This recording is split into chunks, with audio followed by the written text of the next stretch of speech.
क्या मोदी ने सेट किया 5 राज्यों के चुनाव का एजेंडा? यह सवाल इसलिए क्योंकि राजनीति के लिए आज का दिन बहुत भारी है। भोपाल, जयपुर, पटना, रायपुर और कैथल से होते हुए दिल्ली तक चुनावी माहौल बनता दिख रहा है। आज प्रधानमंत्री जयपुर और भोपाल में अपने कार्यकर्ताओं के साथ दिखे। राहुल गांधी छत्तीसगढ़ में थे, नीतीश कुमार पटना में संघ के चिंतक दीनदयाल उपाध्याय की जयंती के मौके पर राजकीय समारोह में मौजूद थे। इंडिया में आने को बेकरार आईएनएलडी की बैठक हरियाणा के कैथल में थी, जहां इंडिया गठबंधन का कोई बड़ा नेता नहीं पहुंचा। इस पूरे घटनाक्रम के बीच बड़ी बात हुई। नरेंद्र मोदी ने आज 5 राज्यों के विधानसभा और 2024 के लोकसभा चुनाव प्रचार की टोन सेट कर दी। उन्होंने बीजेपी के लिए वोट मांगते हुए इंडिया को अपनी पार्टी के प्रचार की शोरील दिखा दी। प्रधानमंत्री मोदी आज मध्य प्रदेश की राजधानी भोपाल में थे, जहां वो जन आशीर्वाद यात्रा के तहत 10,643 किलोमीटर और 210 विधानसभा सीटों को कवर कर वापस लौटे पार्टी के कार्यकर्ताओं को संबोधित कर रहे थे। इस दौरान पीएम मोदी ने पार्टी के कार्यकर्ताओं को वो फॉर्मूला भी दिया जिससे शिवराज सरकार की वापसी हो सके। हालांकि इस दौरान उन्होंने शिवराज सिंह चौहान का नाम ही नहीं लिया। इतना ही नहीं, बीजेपी का दावा था कि इस रैली में 10 लाख कार्यकर्ता जुटेंगे। हालांकि इस दावे की गणना होनी अभी बाकी है। इसके बाद पीएम जयपुर पहुंचे और वहां एक बार फिर उन्होंने वादों और इरादों की गारंटी की झड़ी लगा दी। थोड़ी देर में पीएम दिल्ली स्थित पार्टी दफ्तर जाएंगे, जहां वो दीनदयाल उपाध्याय की 52 फीट ऊंची प्रतिमा का अनावरण करेंगे। तो भोपाल में पीएम मोदी ने कांग्रेस सहित इंडिया गठबंधन पर कई तीखे हमले किए। उनके भाषण के कीवर्ड थे महिला आरक्षण, गरीबी, महिला वोट में फूट, गारंटी की गारंटी, मोदी, एंटी इनकम्बेंसी, सनातन, अर्बन नक्सल, G20, संसद भवन से जलन, बूथ मैनेजमेंट, प्रजातंत्र, परिवार तंत्र, कांग्रेस जंग लगा लोहा, चांदी का चम्मच, घमंडिया, ये तमाम जिक्र उन्होंने अपने भाषण में किए। तो एक तरफ पीएम मोदी 5 राज्यों और अगले साल 2024 में होने वाले लोकसभा चुनाव को लेकर बूथ लेवल पर कार्यकर्ताओं को मुद्दे समझा रहे हैं और चुनाव जीतने का मंत्र दे रहे हैं, तो वहीं दूसरी ओर विपक्षी गठबंधन इंडिया अभी आपसी सहमति की रूपरेखा पर काम कर रहा है। एक और जहां मोदी चुनावी मिशन में लगकर ताबड़तोड़ चुनावी रैलियां करने शुरू कर चुके हैं, तो वहीं दूसरी ओर राहुल गांधी अपने ही राज्य राजस्थान में दोबारा जीत को लेकर अच्छी तरह से आश्वस्त नहीं है। और तो और मोदी के चुनावी मिशन के बीच इंडिया सेटल नहीं है। जैसे ओम प्रकाश चौटाला की पार्टी आईएनएलडी इंडिया में आने को करीब करीब तैयार है, लेकिन स्वागत करने वाला कोई नहीं। इंडिया भला कैसे बढ़ेगा जब कैथल में होने वाली आईएनएलडी के कार्यक्रम में इंडिया का कोई बड़ा नेता नहीं पहुंचा। नीतीश कुमार दीनदयाल उपाध्याय की जयंती के मौके पर राजकीय कार्यक्रम में मौजूद रहे, लेकिन आईएनएलडी के कार्यक्रम से दूर रहे। राहुल गांधी कैथल सभा में आईएनएलडी के स्वागत की बजाय छत्तीसगढ़ में सरकार की योजनाएं गिना रहे। इतना ही नहीं, हरियाणा को अखाड़ा मानने वाली आम आदमी पार्टी के मुखिया अरविंद केजरीवाल ने भी कैथल सभा से दूरी बनाई। मतलब जहां एक तरफ मोदी का विजन क्लियर है और 2024 के लिए मोदी सावधान है, तो वहीं दूसरी तरफ अभी इंडिया के पास क्या समाधान है कुछ क्लियर नहीं दिख रहा है। इसी बीच एक बड़ी खबर आ रही है। इस वक्त की एक बड़ी खबर, अब से थोड़ी देर पहले प्रधानमंत्री नरेंद्र मोदी ने जयपुर में राजस्थान की कांग्रेस सरकार पर बड़ा हमला बोला है। उन्होंने उदयपुर के कन्हैया लाल हत्याकांड का जिक्र करते हुए कहा कि जहां गला काटा गया वहां निवेश कैसे आएगा, जहां भ्रष्टाचार का बोलबाला हो, लाल डायरी में सरकार का काला चिट्ठा दर्ज हो, वहां निवेश कैसे आएगा। सुनिए क्या कहा उन्होंने। गला काटने की घटनाएं हो और सरकार मजबूर हो, ऐसे वातावरण में निवेश कैसे हो सकता है।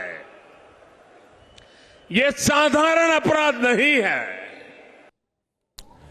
और इस पर बात करने के लिए मेरे साथ एक बड़ा पैनल है। कांग्रेस के प्रवक्ता सुरेंद्र राजपूत, एआईएमआईएम के प्रवक्ता सैयद असीम वकार, जेडीयू के राष्ट्रीय सचिव राजीव रंजन और इसके अलावा मेरे साथ आम आदमी पार्टी के प्रवक्ता ऋतुराज झा आपको स्क्रीन पर दिख रहे हैं। आप सभी लोगों का बहुत स्वागत है। थोड़ी देर में हमारे साथ बीजेपी की प्रवक्ता अपराजिता सारंगी भी जुड़ रही हैं, लेकिन सुरेंद्र राजपूत, शुरुआत आपसे। प्रधानमंत्री कह रहे हैं कि जहां पर गला काटा गया वहां पर निवेश कैसे आएगा, बताइए क्या जवाब है इसका। भारतीय जनता पार्टी का कार्यकर्ता गला काटेगा और भारतीय जनता पार्टी के कार्यकर्ता को पकड़ करके जेल होगी, जेल में बंद होगा, कठोरतम कानूनी कार्रवाई होगी, फांसी होगी। भारतीय जनता पार्टी का कार्यकर्ता अगर कहीं पर बलात्कार करेगा, हत्या करेगा, गला काटेगा, इस तरीके, और एबीवीपी का कार्यकर्ता वो निकलेगा और वो भारतीय जनता पार्टी के बड़े नेताओं का एजेंट निकलेगा, तो निश्चित तौर पर उस पर कठोर कार्रवाई होगी। भारतीय जनता पार्टी के लोग अगर किसी राज्य का माहौल बिगाड़ने के लिए कहीं आईएसआई के एजेंट बनेंगे, कहीं जम्मू कश्मीर में 2 लाख के आतंकवादियों को अपना जो है कार्यकर्ता बनाएंगे, और कहीं पर क्या नाम उनके सक्सेना जो आईटी सेल के प्रमुख है वो आईएसआई के लिए जासूसी करते पाए जाएंगे, किसी को नहीं बख्शा जाएगा। प्रधानमंत्री जी एक चीज कान खोल करके सुन लीजिए कि राजस्थान हो, मध्य प्रदेश हो, छत्तीसगढ़ हो या बिहार हो या विपक्ष शासित कोई भी राज्य हो, वहां पर आपकी कोई नौटंकी अब नहीं चलेगी, और हम लोग इस नौटंकी का भरपूर विरोध करेंगे। आप पहले कार्यकर्ता भेजते हैं, आरोप है हमारा, गला कटवाते हैं आप, और उसके बाद जब वो आपका कार्यकर्ता निकलता है तो आप कहते हो कि पाकिस्तान से संबंध है। तो क्या हम ये मान ले कि आपके संबंध भी पाकिस्तान से हैं? 24 घंटे के अंदर कार्यकर्ता पकड़ा गया उनका, 24 घंटे के अंदर वो आतंकवादी पकड़ा गया। राजस्थान की इस तरीके की कानून व्यवस्था, उत्तर प्रदेश की कानून व्यवस्था को आप देख लीजिए। हाथरस की घटना होती है, बच्ची को के शव को पेट्रोल डाल के जला दिया जाता है, आज तक उसके क्या नाम अपराधी जो है मिलने के लिए भारतीय जनता पार्टी के लोग जाते हैं। लखीमपुर में महिला की साड़ियां खींच दी जाती है, रोड होल्ड अप होते हैं, व्यापारियों को पुलिस मारती है, पुलिस को अपराधी मारते हैं, कोई पकड़ा नहीं जाता। तो आप बात करते हैं प्रधानमंत्री जी, ये सब बातें बंद कीजिए, बताइए महंगाई पर क्या हुआ, बताइए ना अग्निवीर पर क्या हुआ। राजस्थान का एक एक बच्चा अग्निवीर के लिए परेशान है। प्रधानमंत्री जी बताइए ना, आपकी हिम्मत हो, हैसियत और हौसला हो तो क्या हुआ वहां पर। सच बात यह है कि प्रधानमंत्री जी हताश हो गए हैं, निराश हो गए और खींच गए। प्रधानमंत्री जी के पास तो वहां पर न देवी सिंह भाटी है, न कैलाश मेघवाल है, न वसुंधरा राजे सिंधिया है। वहां पर बताइए फ्रैक्चर्ड हाउस में आप भाषण दे रहे हैं, खाली कुर्सियों को भाषण दे रहे हैं, कह रहे 10 लाख की भीड़ थी, 10,000 की भीड़ नहीं थी। प्रधानमंत्री जी ठीक है, इसकी गणना तो होनी बाकी, मैंने अपने ओपनिंग रिमार्क में ही कह दिया यहां पर सुरेंद्र राजपूत। लेकिन अपराजिता सारंगी हमारे साथ जुड़ चुकी हैं।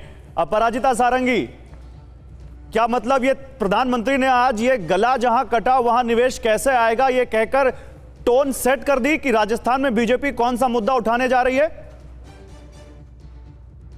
देखिए, मैं आपको बता दूं कि 2 प्रमुख मुद्दे तो निश्चित तौर पर उठेंगे। एक है कानून व्यवस्था, और इसी से संबंधित राजस्थान में बड़ा मुद्दा है महिलाओं की स्थिति, महिलाओं की सुरक्षा और मर्यादा रक्षा पर प्रश्न है। यह मैं नहीं कह रही हूं, यह आप नहीं कह रहे हैं, यह नेशनल क्राइम रिकॉर्ड ब्यूरो का रिपोर्ट कह रहा है। हम जानते हैं कि राजस्थान में महिलाओं की क्या स्थिति है, और एनसीआरबी का रिपोर्ट सिर्फ आप देखें, ना मुझे बोलने की जरूरत पड़ेगी, ना आपको बोलने की जरूरत पड़ेगी, और प्रत्यक्ष को प्रमाण की जरूरत नहीं होती है, यह पता है हमें कि वहां क्या स्थिति है। दूसरा, जहां तक मैं कह दूं, आदरणीय प्रधानमंत्री जी का सवाल है, हम सकारात्मक राजनीति में विश्वास करते हैं और इसीलिए वीमेन रिजर्वेशन बिल लाया गया, और सिर्फ लाया नहीं गया, बड़े आत्मविश्वास के साथ हमने उपस्थापित किया और उसे पास कराया। जो 27 वर्षों तक इन लोगों ने नहीं कराया था, बड़ी बड़ी बातें की, और अंत में मैं लोकसभा में बैठी थी, अंत में इन लोगों के पास कोई चारा नहीं था, ये सारे विपक्षी दल के सांसदगण, इन्हें हाँ भरना ही पड़ा। कहीं ना कहीं राजनीतिक इच्छा शक्ति की जरूरत थी और सबको साथ में लेकर चलने की काबिलियत की जरूरत थी, जो ये दोनों खूबियां आदरणीय प्रधानमंत्री जी की सरकार में पाई गई। तो जहां तक राजस्थान का सवाल है, मैं तो कहूंगी कि ये सिर्फ एनसीआरबी रिपोर्ट देख ले और सारी बातें स्पष्ट हो जाएगी। और इसी से लगा हुआ मैं मध्य प्रदेश की बात कर दूं, मध्य प्रदेश में भी प्रधानमंत्री जी थे। मैं आपको बता दूं कि बीमारू राज्य की तालिका में मध्य प्रदेश को कांग्रेस की सरकार ने लाया। हमें इसे बीमारू राज्य की तालिका से बाहर करना है, हमने किया। तो कहीं ना कहीं विकास का जहां तक सवाल है, जहां तक लोक सेवा का सवाल है, जहां तक लोक नीति का सवाल है, जहां तक सेवा सुशासन और गरीब कल्याण का सवाल है, तो कहीं ना कहीं मैं कह दूं कि आदरणीय प्रधानमंत्री जी की सरकार का तो जोड़ा ही नहीं है। और ये लोग जितना बोलते रह जाए, हम जानते हैं कि सामने आने वाले दिनों में क्या होने वाला है। मध्य प्रदेश भी हमारा होगा और राजस्थान की जनता निश्चित तौर पर इस बार कांग्रेस को नकारेगी।